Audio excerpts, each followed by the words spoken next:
12-qoidaga o'tamiz. 12-qoida. Qarang, diqqat qiling.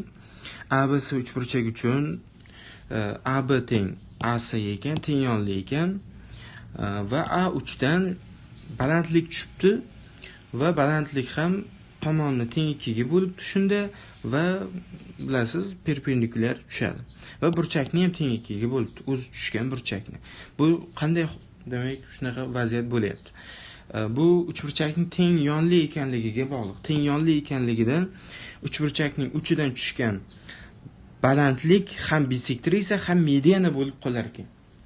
Tushunyapsizmi? Demak, mana shuning o'zi ham mediana, bizda m bilan belgilanardi mediana. Ham balandlik h ham l bisektrisa bo'lar ekan. Uchalasi ham bo'lar ekanda bu. Shuning uchun ham o'zi tushayotgan burchakni ham teng 2 ga bo'lyapti, tushayotgan tomonni ham teng 2 ga bo'lyapti. Xullas perpendikulyar bo'lib ham tushyapti. Bo'ldi, shuni tushunib olishimiz kerak. Teng yonlikda shunaqa. Teng yonlikni uchidan tushgan faqat, yon tomonlaridan tushgan balandliklar emas, uchidan tushgan balandlik shunaqa xossalarga ega. Birinchi misoldan boshlaymiz. Balandlikmi, ham medianami bu? Qarang, ham balandlik, ham mediana ekanligi ko'rinib turibdi.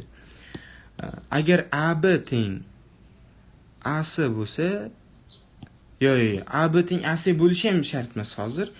Bir vaqtning o'zida ham mediana ham balandlik bo'ldimi? Bo'ldi, u bisektrisa ham bo'lishi shart. Demak, alfa teng 70 gradus. Ikkinchisi. Ham balandlik ham mediana bo'lyapti. Mana bu demak, kesma shundan, demak, bu burchakni teng 2 ga bo'layotgan degan faraz keladi. Biz bundan nimaga erishamiz? Alfani toping deyishibdi. Xo'p, alfani topadigan bo'lsak. Demak, mana bu ham bunga teng bo'lib chiqadi bu holatda. Burchak kerak emas. Nima uchun? Qarang. Ham mediana ham bisektrisa bo'lishi uchun kamida teng yonli bo'lish kerak-da. Ya'ni kamida AC teng CD bo'lish kerak. Bo'ldi, AC teng CD bo'ldimi? Demak, bu AB ga ham tengdi. AB ham ikkita chiziq chizilgan-ku, ham teng deb aytilyapti bizga. Bundan demak teng yonli ekanligi va mana bu ham alfa ekanligi kelib chiqadi. Bo'ldi shu. Demak, 2 alfa qo'shilgan 70 gradus teng 180 gradus deb ishlaymiz. Demak, 2 alfa teng ekan 110 gradus, alfa teng ekan 55 gradus. Mana javob chiqdi. Uchinchisi. Bunda alfa deb olib tursak, ham balandlik ham bisektrisa bo'lyapti. Demak, bu ham mediana bo'ladi va teng yonli. Xo'p, buni bilib oldik. Bizga o'zi nima muhim edi? Nima kerak edi? Shuni bir sarf hisob qilsak, x ni topishimiz kerak ekan. X ni qanday topib olamiz? Mana burchak topib olsam bo'ladi.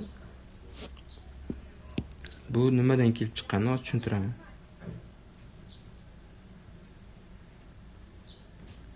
Mana, bu tashqi burchak bo'lyapti-da bu. Bu tashqi burchak o'ziga qo'shni bo'lmagan ichki burchaklar yig'indisiga teng, ya'ni 20 qo'shilgan 40 ga teng. 60 gradus, ya'ni. Demak, mana bu ham 60 gradus bo'ladi unda. Teng yonli-ku. Bo'l, endi 2 alfani topsam bo'ladimi? 2 alfa qo'shilgan 2 ta 60 gradus teng bo'lishi kerak 180 ga. Demak, 2 ta alfa teng ekan 180 dan 120 ni ayırsam 60. Alfa teng ekan 30. Bo'ldi, 30 gradus ekan alfamiz. Endi x topib qo'yamiz. Uch burchak ichki burchaklar yig'indisiga ko'ra 40 gradus B burchak. A burchagimiz 2 ta 30 60, 20 ni qo'shib 80, 80 plus x ekan. Va 10 gradus. Jamiz teng bo'lishi kerak 180 gradusga. Demak, bu bo'ladi 90 130. X teng ekan 180 minus 130. Ayirib tashlasak 50 qoladi. Demak, Javob 50 ekan. 50 gradus ekan. Bo'ldi, 12-qoidamiz ham tugadi demoqchi edim. Yo'q, davom bor ekan. 4-misolga o'tamiz. Qarang, 4-misolda. Demak, SY ham mediana ham bisektrisa ekan. Demak, bu bir uchburchak teng yonli bo'lishi kerak va S uchi bo'lishi kerak. Demak, S bilan bog'liq tomonlari yon tomon bo'ladi. Tushunyapsizmi? S burchak bilan bog'liq, ya'ni AC va DC. Bular yon tomon va teng yonli bo'lganidan mana bu ham alfa ekanligi kelib chiqadi. Va bu alfa ABD uchburchak uchun tashqi burchak bo'lyapti. Bu teng bo'ladi o'ziga qo'shni bo'lmagan ichki burchaklar yig'indisiga 40 qo'shilgan 10 ga. Bo'ldi, birdaniga topib qo'ydik. Alfa teng 50 gradus ekan.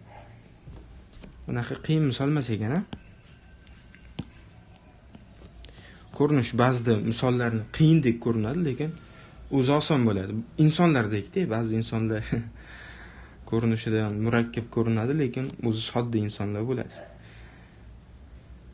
Tak, 5-misol. Bunda nima qilamiz?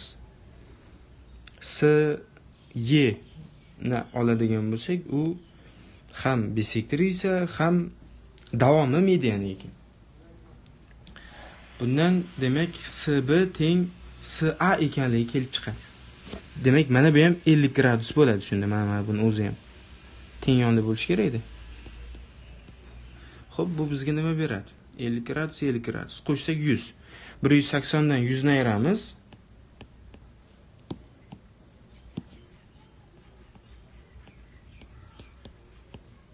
Va 2 ga bo'lamiz.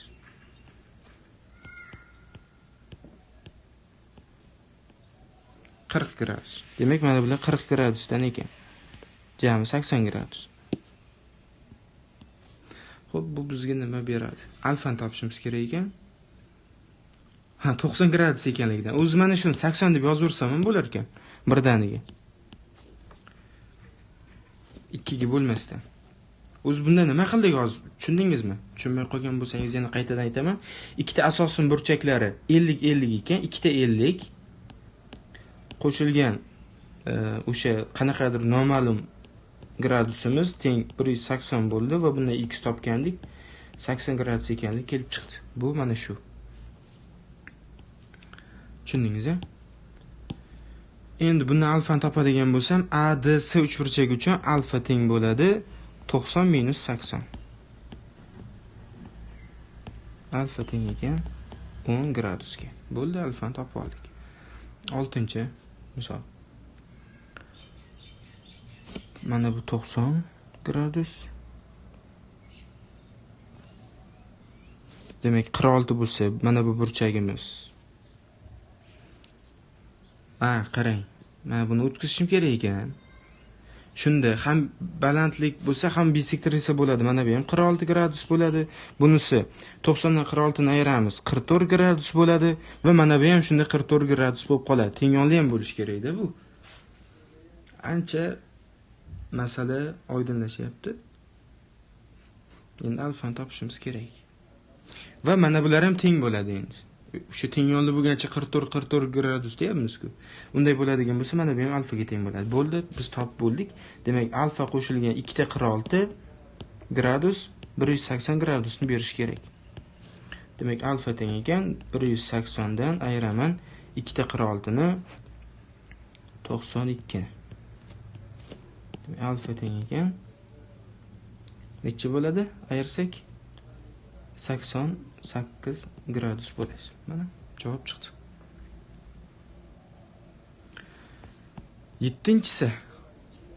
7-misol. Nima qilamiz buni? Qani? BD ham mediana ham bisektrisa bo'lyapti. Shundan demak, mana bu ham alfa ekanligi kelib chiqadi. Teng yonli bo'lish kerak-da bu. Tushunib oling. Teng yonlimi bo'ldi? Alfa A burchak alfami, S burchakning ham mana shu qismi alfa bo'ladi. Demak, bu ham teng 2 ga bo'lingan ekan, bu ham yana alfa. Endi 35 gradus ham berilgan. Alfani toping deyishibdi. Buni qanday topamiz? Bizda bitta formula bor edi. Uchburchakning bitta ichki, bitta tashqi burchagi bisektrisasi demoqchi edim. Yo'q, bu tashqi burchak bisektrisasi hisoblanmaydi-ku. Bisektrisa deb bo'lmaydi. Yo'q. u yo'nalishimiz xato ekan. Yo'q, mana bundan o'zi kelib chiqar ekan. Mana bilan betta deb olaylik. Ishlayveraylik, kelib chiqadi. Demak, ikkita beta va ikkita alfaning yig'indisi 180 gradus. Demak, beta plus alfaning yig'indisi. Mana bu ham 90 gradus bo'lish kerak ekanda. 90 gradus bo'lar ekan. U shunaqa qarang, misol ishlayotganda xayolga kelmay qoladi-da. Shunday edi-ku o'zi. Ham mediana, ham bisektrisa bo'lgan, ham balandligi ham bo'lardi-ku. Kesma. Mana shu narsani unutib qo'yamiz-da. Demak, alfaga 35 ning yig'indisi yana 90 ni berish kerak. Jami 180 bo'lish uchun. Juda ham zo'r misollari. Alfa teng 90 dan 35 narsa 55 gradus. Mana javobimiz chiqdi.